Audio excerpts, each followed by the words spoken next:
Welcome to this episode of the People Dividend Podcast.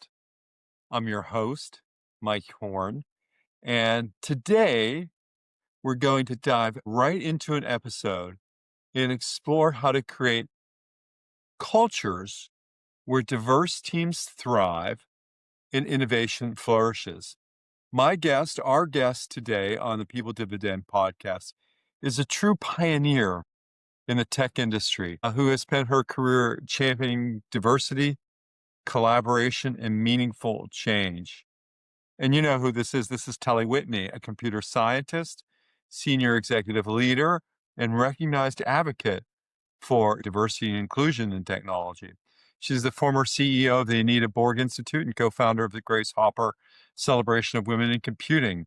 Telle is here to share her insights on fostering innovation, rethinking leadership, and building cultures where everyone can thrive. Telle, I'm so delighted to welcome you to the People Dividend.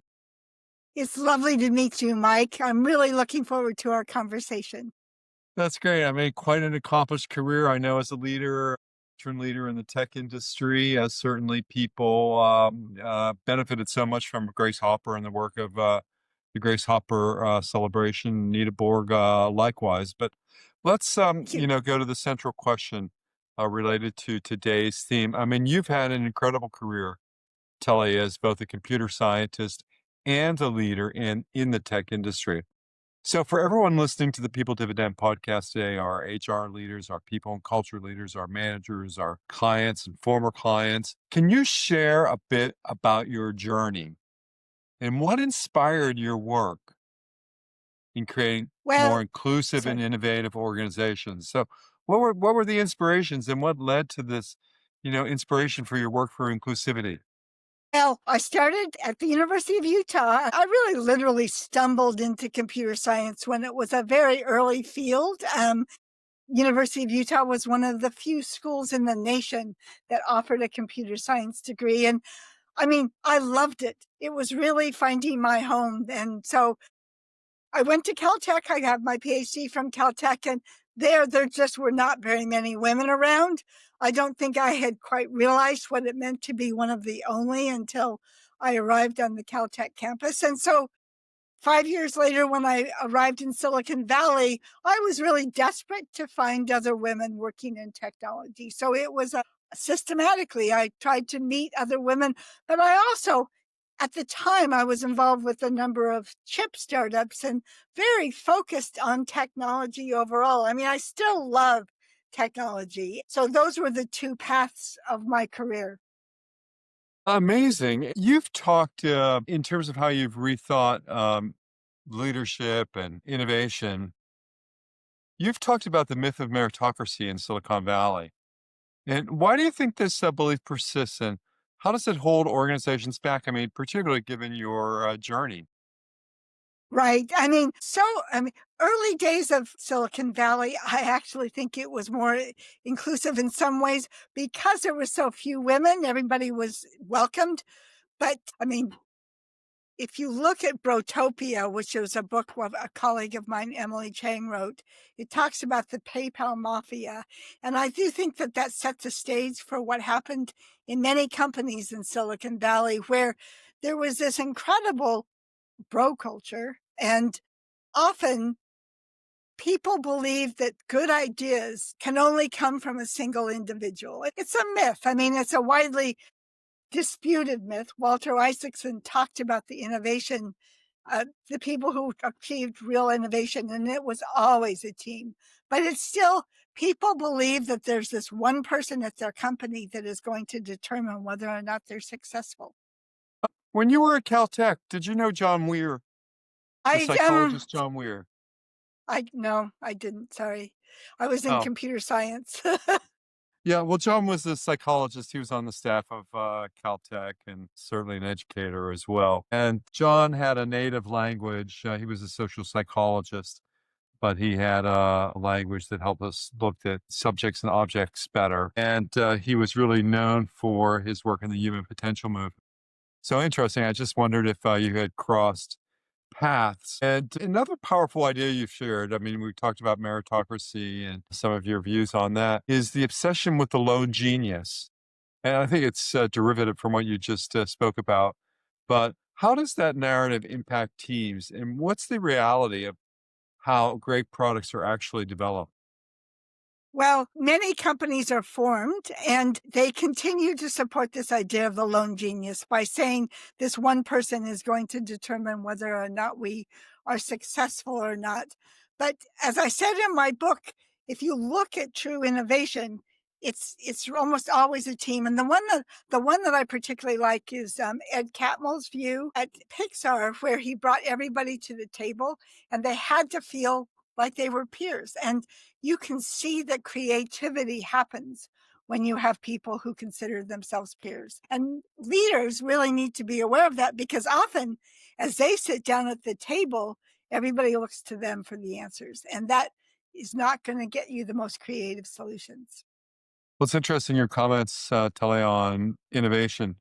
John Carter, a leader in Gestalt psychology or organizational Gestalt psychology, has I've heard him say that we often don't spend enough time focusing on pairs in organizations because of the powerful work that pairs do. In fact, there is no innovation without at least a pair. You said teams, but John encourages us in his speech that I heard, he encourages us to look more at pairs in organizations. Certainly central, right? It's the individual to the pair to. Yes. I mean, think about your own life. I mean, when you are trying to create ideas, being able to find somebody that you can bounce ideas back and forth to that challenges what your views will almost always give you better results. You've worked with many tech companies Yes. or worked with Grace Hopper and others. I mean, to help them rethink what talent looks like. How can organizations improve their recruiting processes to find and support diverse talent? Such a great question. Yes, I've worked with Thank a you. number of tech companies. I mean, most of the major ones that you know about, Google, Facebook, Amazon, etc. So what's happened is that recruiting has become by rote. I mean, people are almost using systems to figure out who they even should interview. And I don't believe that for the most part that works. If you think about all these young people that are interested in what you are doing and the fire and excitement in their eyes as they think about what's possible, what you really want to do is expose these early leaders to the technical leaders in your company so that they have a chance to think about what's possible. And instead, they're put in little boxes and not given a lot of challenges. And so I do think that, and I know that recruiting is changing right now, but thinking about recruiting as trying to open the ideas from these people that you're interviewing. Well, let's move from the broad topic, Kelly, of rethinking leadership and innovation, which we've been discussing, to focusing more on something that's specific and unique to you, and that's the 6 C's of thriving cultures. Because in your book, you focus on the 6 C's: creativity, courage, confidence, curiosity, communication. Can you explain how these principles work together to create change Yes, in an organization?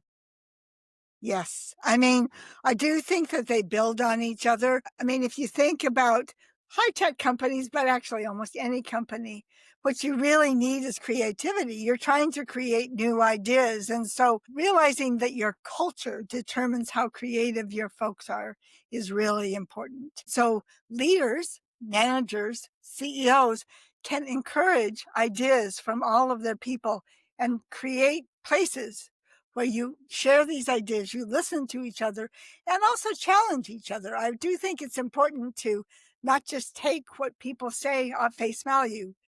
Creativity is, of course, the cornerstone, but courage for me is really the heart of what my story, the courage to take risks and speak up when you have a good idea. And most of the rest of them fall after that. You know, if you don't communicate your ideas, then nobody's going to know that you have them.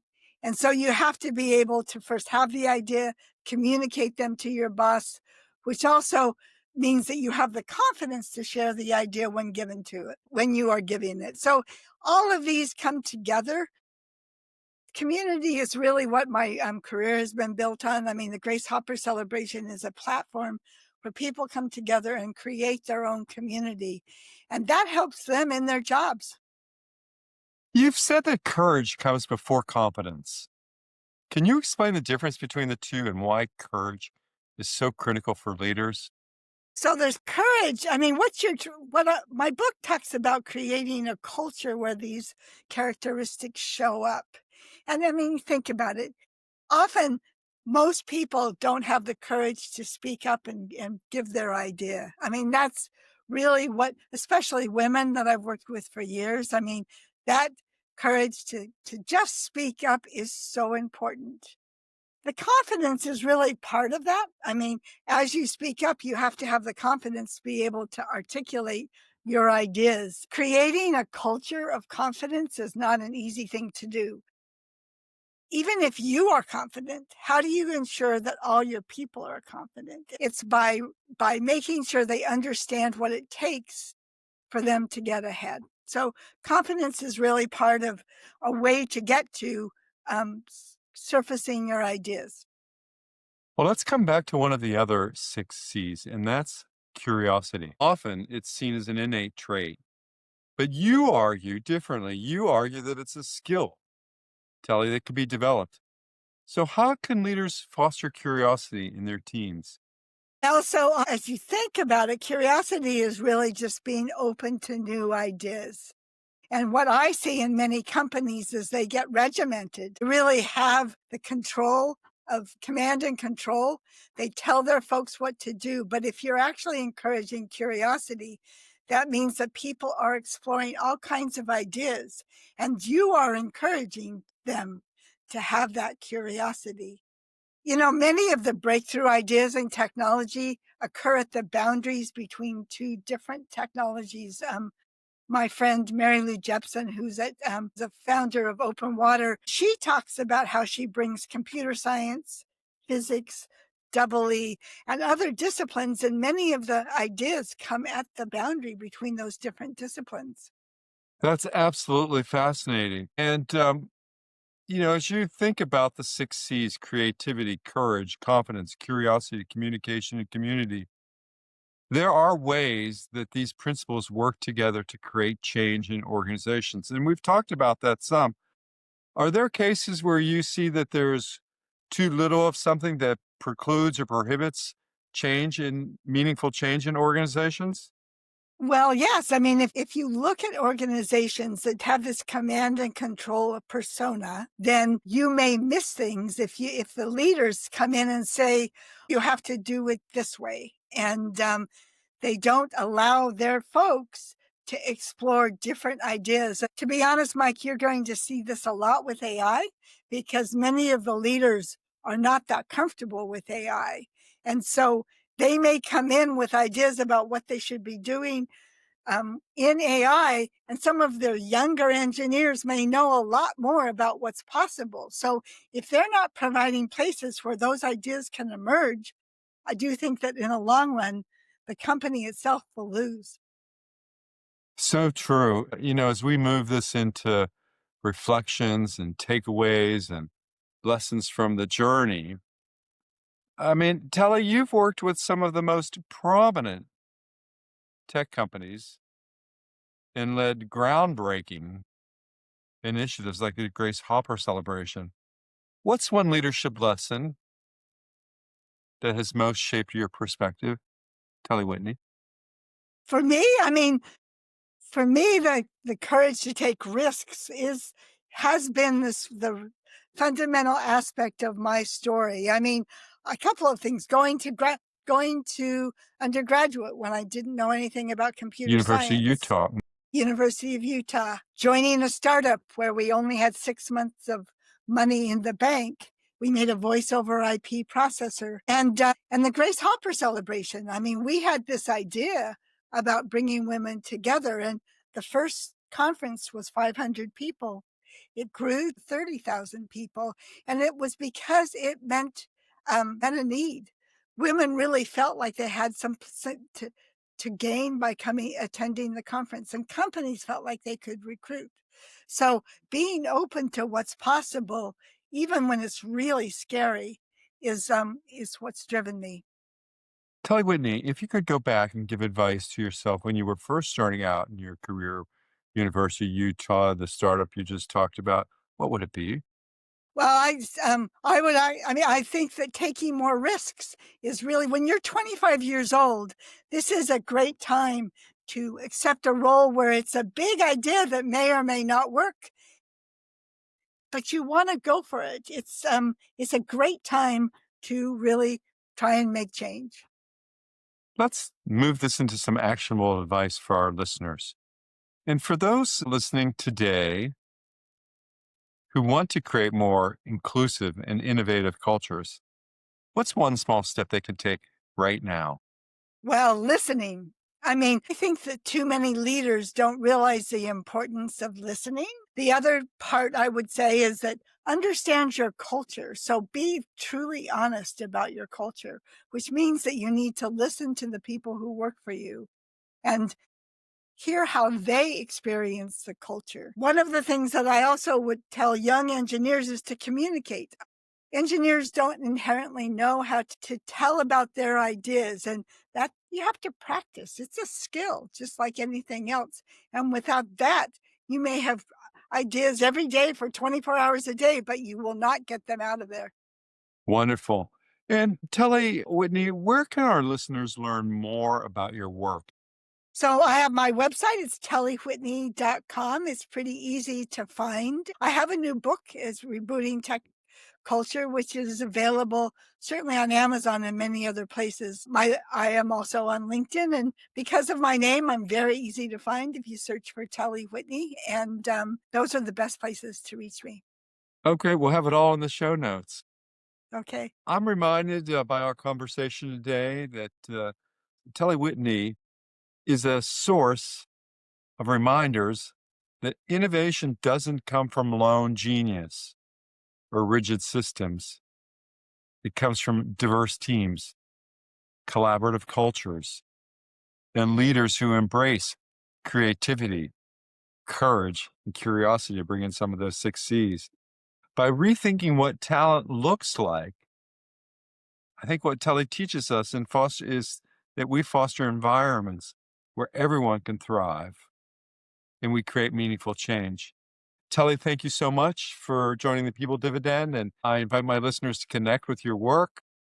It's been lovely to talk to you, Mike, and thank you for the opportunity. And thank you. And I encourage all of my listeners to subscribe, leave a review, tune in for the next episode. And until then, everyone, stay well.